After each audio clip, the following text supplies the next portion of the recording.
Story 1. The Strange Call and the Mysterious Stranger. The rain poured heavily, and the wind howled as if it wanted to tear the sky apart. I sat in my house, the dim light casting shadows, my eyes fixed on the old phone.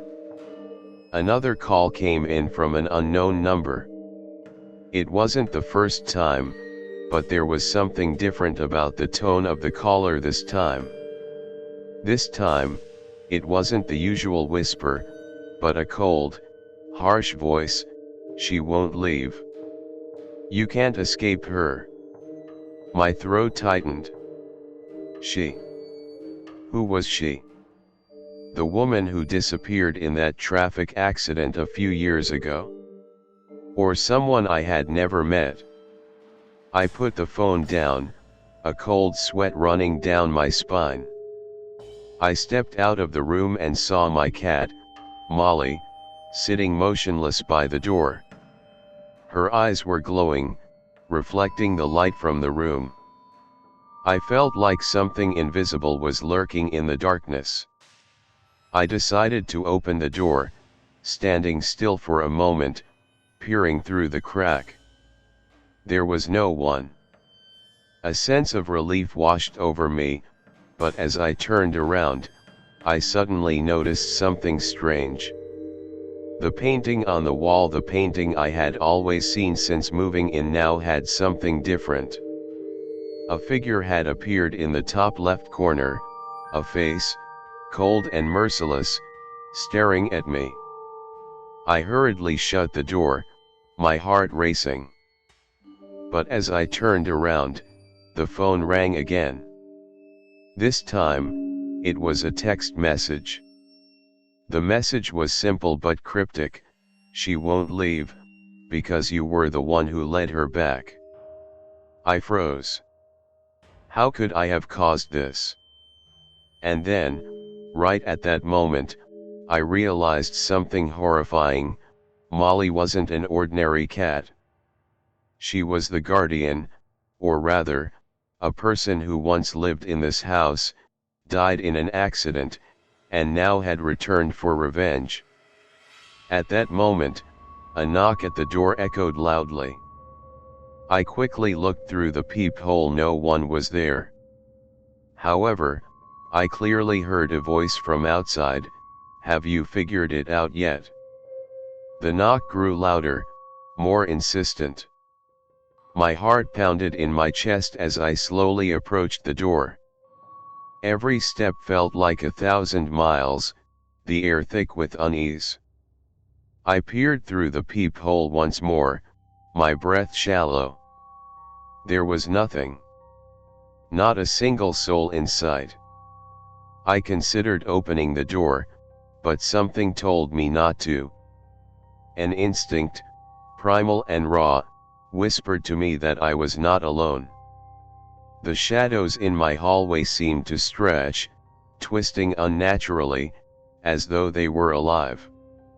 I backed away from the door, glancing nervously over my shoulder at the once empty room. Suddenly, the air shifted. The temperature dropped by several degrees, and I heard a faint, melodic voice coming from somewhere deep within the walls. It was like a lullaby, but wrong, unnervingly wrong. I tried to shake off the sensation, dismissing it as my imagination running wild. But then, Molly, my cat, did something she had never done before. She hissed, her fur standing on end, eyes wide with terror. I had never seen her so unsettled. Without warning, the lights flickered.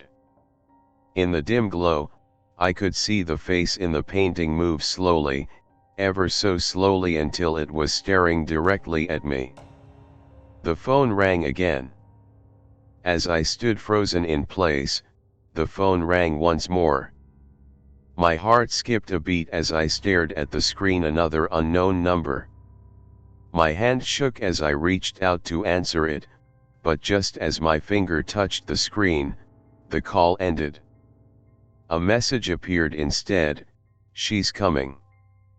I looked at Molly, who had now disappeared into the shadows of the hallway. The house was silent, too silent, and the oppressive feeling that had settled over me only deepened. Was it really over?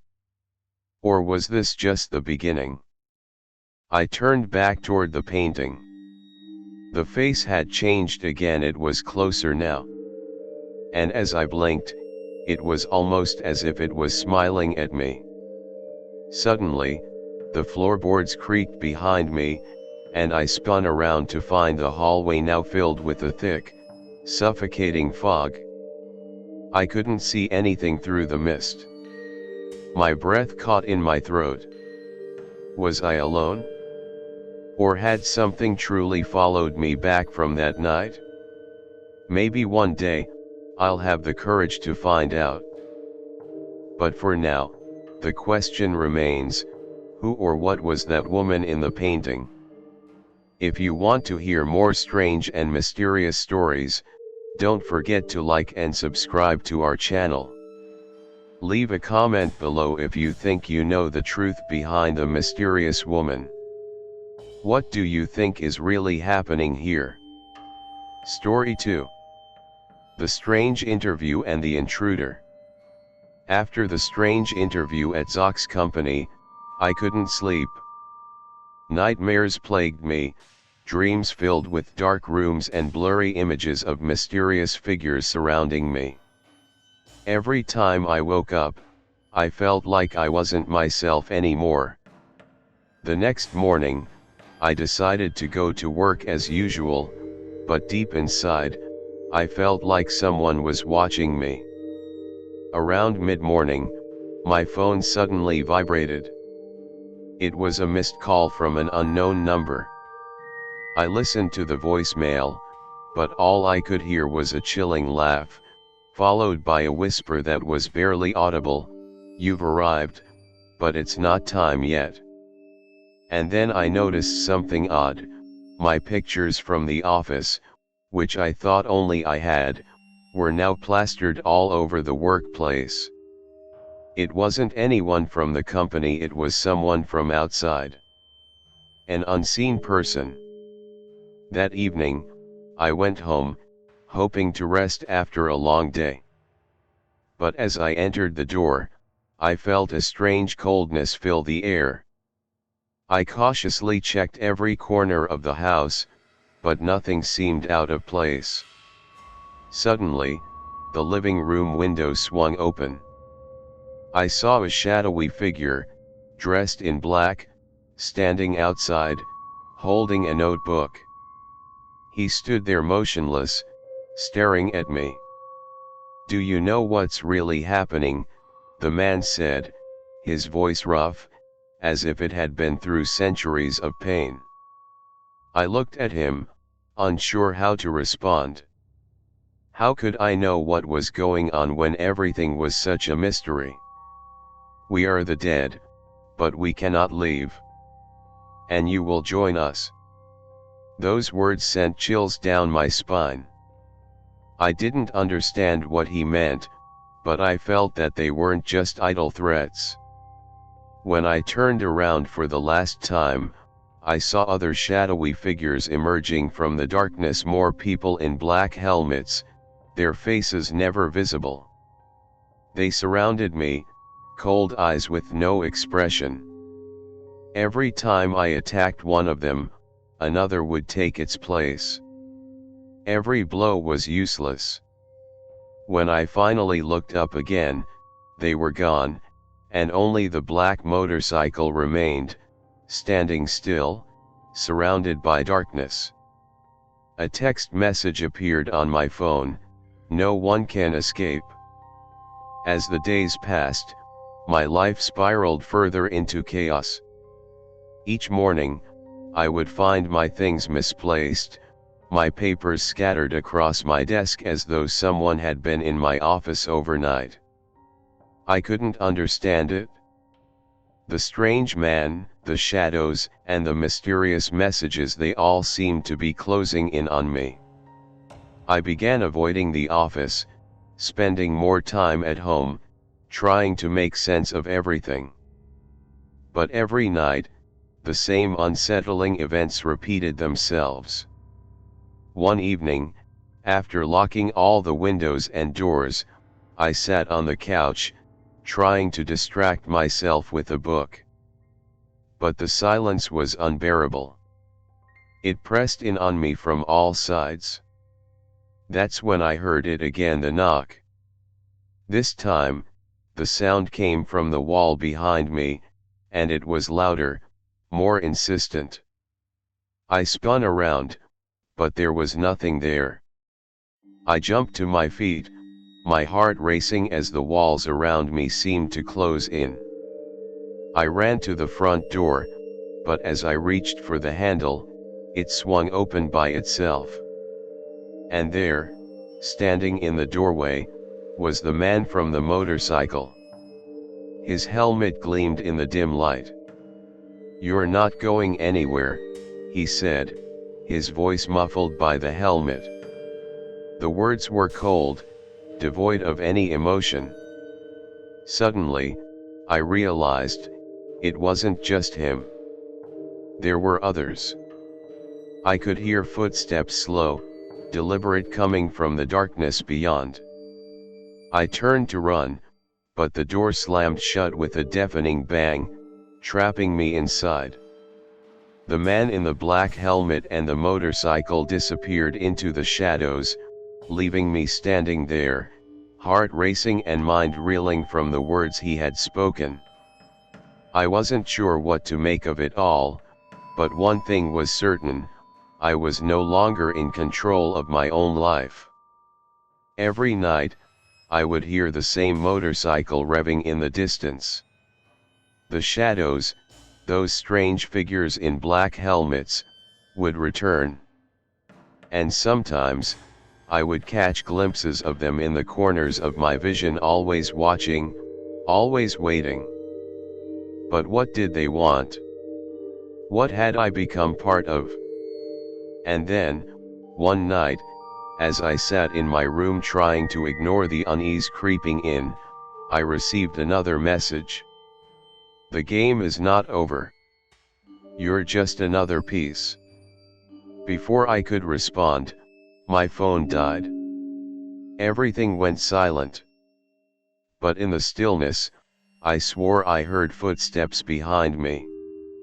Was this just paranoia, or had I truly been drawn into something far more sinister? If you want to keep unraveling the mystery, make sure to like this video and subscribe to our channel. What do you think is behind these strange events? Is there a deeper conspiracy at play?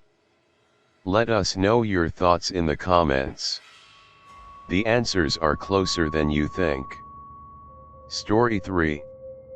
The Stranger on the Motorcycle and the Midnight Confrontation. That night, as I walked along the empty road, the sound of a motorcycle echoed once again. The man on the black motorcycle, wearing a full helmet, continued to follow me. No longer scared, I only felt that something dangerous was waiting for me ahead. Suddenly, the motorcycle stopped in front of me. The man got off and walked toward me. I tightly gripped the knife in my pocket, but I couldn't act immediately. "Do you know what's happening?" the man said, his voice hoarse, as if it had been through centuries of suffering. I stared at him, not knowing what to say. How could I know what was happening when everything was shrouded in mystery? "We are the dead, but we cannot leave. And you will join us." Those words sent a chill down my spine. I didn't understand what he was saying, but I could feel that they were not just idle threats. When I turned around to look again, I saw other shadowy figures emerging from the darkness, more people in black helmets, their faces never revealed. They surrounded me, their cold eyes empty of any expression. Every time I attacked one of them, another would take its place. Every blow was useless. When I finally looked up again, they were gone, and only the black motorcycle remained, standing motionless, surrounded by the night. A text message appeared on my phone: "No one can escape." The world around me seemed to shift, as if time itself had been bent by something beyond human comprehension. As I faced the man in black, his helmet glinted under the pale moonlight, and his words echoed in my mind like a drum beat, relentless and haunting. "We are the dead, but we cannot leave." I tried to speak, but my voice caught in my throat. I could feel the weight of his words pressing down on me, suffocating me. And then, from the corner of my eye, I saw the shadows gathering. More figures, silent and motionless, encircling me like a pack of predators closing in on their prey. The motorcycle revved again, louder this time, its engine growling like a beast eager to consume. I turned to run, but the figures moved faster than I could process, appearing before me as if they had teleported. In one swift motion, the figure in front of me reached out, grabbing my arm with a grip so cold, it felt as if my bones had frozen. The air around me became thick, suffused with an overwhelming sense of dread. I tried to break free, but my body felt like lead. It was as if my very existence was being absorbed by the shadows. Then, with a terrifying shriek, the man removed his helmet. But what lay beneath wasn't a human face, it was a mask of rotting flesh, a grotesque mockery of humanity. His eyes were hollow, empty voids that seemed to absorb all light. The last thing I saw was his outstretched hand reaching for me, and the world around me fading to black. The cold wind whistled as the figure in front of me, the one who had removed his helmet, reached out to me, his grotesque, decayed face looming closer and closer. My heart pounded in my chest, but my body refused to move. I was paralyzed by fear, trapped in a nightmare that seemed impossible to escape. As his hand inched toward me, the world around me began to distort, the darkness deepening as if it were alive, pulsing with a life of its own. Suddenly, a blinding flash of light burst through the darkness, and I was thrown to the ground. When I opened my eyes, the figure was gone. The night was silent once again. Was it all just a bad dream? Or had I truly encountered something not of this world? I didn't know what to believe anymore. But one thing was certain: whatever I had seen that night wasn't finished with me. It was still out there, watching, waiting for the next moment to strike. But as I stood up, dusting myself off, I saw something in the corner of my eye, a message on my phone. It simply read, "You've been marked." What did that mean? What had I become part of? I didn't have the answers yet, but maybe, just maybe, somewhere out there, the truth was waiting for me. If you want to uncover the truth and follow this chilling journey to its end, be sure to like, subscribe, and hit the bell icon so you won't miss the next story. What do you think happens next? Do you think this is just the beginning? Let us know your theories in the comments below. Thank you for joining us on these thrilling journeys into the unknown. If you enjoyed these stories, be sure to like this video and subscribe to our channel for more spine-chilling tales that will keep you on the edge of your seat. Your thoughts and theories matter to us. Drop a comment below and let us know what you think will happen next, or what you believe these eerie happenings mean. Stay tuned for more twists, turns, and shocking conclusions because the story never ends. It's only just begun. See you in the next story, if you dare.